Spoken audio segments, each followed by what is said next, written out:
السلام علیکم ورحمۃ اللہ وبرکاتہ۔ امید ہے تمام احباب خیریت سے ہوں گے۔ اللہ آپ سب کو اپنے حفظ و امان میں رکھے۔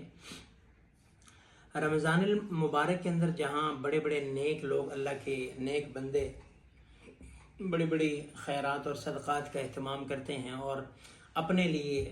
نیکیوں کا ایک کہہ لیں کہ سیزن بنا لیتے ہیں اس کو، اور بڑی نیکیاں کماتے ہیں، اپنی آخرت کو سدھارتے ہیں، وہیں پہ ایک طبقہ ایسا بھی ہے جو رمضان المبارک کو غنیمت جانتے ہوئے لوگوں سے ان کے جو ہے وہ کھال کھینچنے کی کوشش کرتا ہے، اور وہ طبقہ ہے گراں فروش، جو چیزوں کو مہنگے داموں بیچتے ہیں، جو چیزوں کو لوگوں میں بلیک میل کر کے بیچتے ہیں اور لوگوں کی مجبوری کا فائدہ اٹھاتے ہیں۔ یہ طبقہ ایسا ہے جو اللہ کی ناراضگی کو مول لیتا ہے چند ٹکوں کی خاطر، جو اپنی آخرت کو برباد کرتا ہے چند ٹکوں کی خاطر، کہ موقع تھا عبادت کا، موقع تھا مسلمانوں کے لیے آسانی کرنے کا، لیکن اس نے اس کو موقع غنیمت جانا اپنے پیٹ کی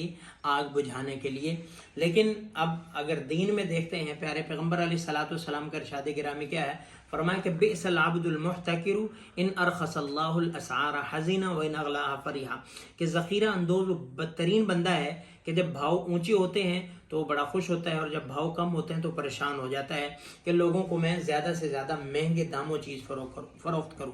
اور ایسے بندے کے بارے میں سیدنا فاروق اعظم سے ہے کہ الجالب مرزوق والمحتکر ملعون، کہ جو جالب ہوتا ہے، تاجر ہے، جو مال لاتا ہے اور بیچ دیتا ہے، اس کو تو اللہ رزق دیتے ہیں، لیکن جو ذخیرہ اندوز ہوتا ہے اللہ اس پر لعنتیں فرماتے ہیں کہ یہ لوگوں کو جو ہے وہ ٹیکا لگانے کی کوشش کر رہا ہے، اور بندہ سمجھتا ہے کہ میں اس کو ٹیکا لگا لیا، چونا لگا لیا، حالانکہ جو ایسا کرتا ہے اس کے ساتھ بھی ویسا ہی ہوتا ہے، ٹٹ فار ٹیٹ ہے۔ تو اس لیے کوشش کریں رمضان المبارک میں، قرآن کہتا ہے لا تاکلوا اموالکم بینکم بالباطل، کہ غلط طریقے سے لوگوں کا مال نہ کھاؤ، تجارت کے ساتھ کھاؤ، بام رضامندی کے ساتھ کھاؤ، ایک جو حد تک نفع ہے وہ پرافٹ ہے، وہ آپ کا حق ہے، آپ کی محنت ہے، وہ آپ لو، لیکن ایسا نہ کرو کہ کسی کی گردن پر پاؤں ہی رکھ دو، اپنے نفع کی خاطر کسی کا چولہا بجھا دو۔ اور جو بندہ ایسا کرتا ہے کہ اپنے پیٹ کی خاطر یا اپنے بچوں کی خاطر لوگوں کے پیٹ کاٹتا ہے، تو وہ کبھی بھی اس کا جو ہے وہ فائدہ نہیں ہوتا، اور جو اپنے بچوں کو حرام کھلاتا ہے کبھی بھی اپنی اولاد سے وہ خیر کی توقع نہ رکھے۔ تو اس لیے رمضان المبارک کے مہینے میں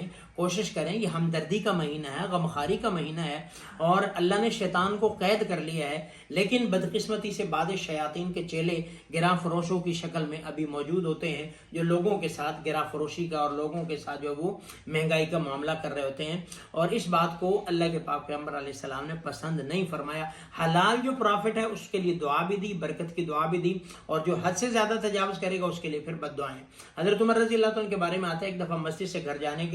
گھر سے مسجد جانے کے لیے نکلے، راستے میں دیکھے غلے کے ڈھیر ہیں، تو پوچھا بھائی یہ کس کے ہیں؟ تو بتایا گیا جی یہ امپورٹ کیا ہے، درآمد کیا ہے۔ تو حضرت عمر رضی اللہ تعالیٰ نے بڑی دعائیں دی اس کو کہ جس نے اس کو منگایا ہے، اور برکت کی دعائیں دی کہ اس نے امپورٹ کیا ہے مسلمانوں کے لیے۔ تو انہیں بتایا گیا جی نہیں، یہ جو ہے وہ مسلمانوں کے لیے نہیں کیا گیا، بلکہ تو ذخیرہ اندوزی کرنے کے لیے کیا گیا ہے، یہ تو ذخیرہ اندوزی کے لیے۔ تو پوچھا گیا کہ کس نے ایسا کیا، یہ کس نے ذخیرہ اندوزی کا کیا؟ تو انہیں بتایا کہ دو غلام ہیں، ایک آپ کا غلام ہے، ایک کوئی اور ہے۔ حضرت عمر رضی اللہ تعالیٰ کو بلایا، ان سے باز پرس کی، تو انہوں نے کہا جی یہ تو ہم نے اپنے پیسوں سے منگایا، اپنے پیسوں سے یہ غلہ ہم نے۔ تو حضرت عمر رضی اللہ تعالیٰ نے کیا فرمایا کہ جو شخص مسلمانوں کی غذائی ضروریات کو ذخیرہ اندوزی کرتا ہے، اللہ اسے تنگ دستی اور کوڑ کے مرض میں مبتلا کر دیتے ہیں، تنگ دستی دے دیتے ہیں اور کوڑ کے مرض میں مبتلا کر دیتے ہیں۔ تو جب ایک غلام نے یہ سنا، وہ غالباً حضرت عثمان غنی رضی اللہ عنہ کا غلام تھا، اس نے تو توبہ کر لی، لیکن دوسرا غلام جو ہے حضرت عمر فاروق کا، وہ اپنی بات پر اڑا رہا۔ تو پھر اس کے بارے میں لکھتے ہیں کہ ابو یحییٰ جو ہیں وہ کہتے ہیں کہ بعد میں ہم نے اسے دیکھا کہ وہ واقعی کوڑ کے مرض میں مبتلا ہو چکا تھا۔ تو اگر کوئی ناجائز منافع خوری کرتا ہے یا غلط طریقے سے مال کماتا ہے اور وہ سمجھتا ہے کہ میرے لیے کام آنے والا ہے، تو ایسا ہرگز نہیں ہے۔ اللہ تنگ دستی بھی دے گا، بیماریاں بھی دے گا۔ یہی وجہ ہے کہ لوگ کماتے ہیں اور پھر اتنا ہی میڈیسن میں، اتنا ہی ٹیسٹوں میں، اتنا ہی دیگر دائیں بائیں چیزوں میں، اولاد کی بیماریوں میں لگ جاتا ہے۔ تو اس لیے نہ دو نمبر طریقے سے آئے، نہ دو نمبر طریقے سے جائے، حلال کمائیں، حلال کھائیں، اپنے بچوں کو حلال کھائیں، جو آپ کے بچوں کے لیے بھی جو ہے وہ مفید ہے اور آپ کے لیے بھی مفید ہے۔ تو اس لیے جو اللہ نے حلال رکھا ہے وہ اپنے لیے حلال رکھیں، اور جس چیز سے اللہ نے منع کیا اس سے باز رہیں، مسلمانوں کے ساتھ ہمدردی، غمخواری، احسار کریں۔ اللہ آپ کے ساتھ بھی آسانی والا معاملہ فرمائیں گے۔ والسلام۔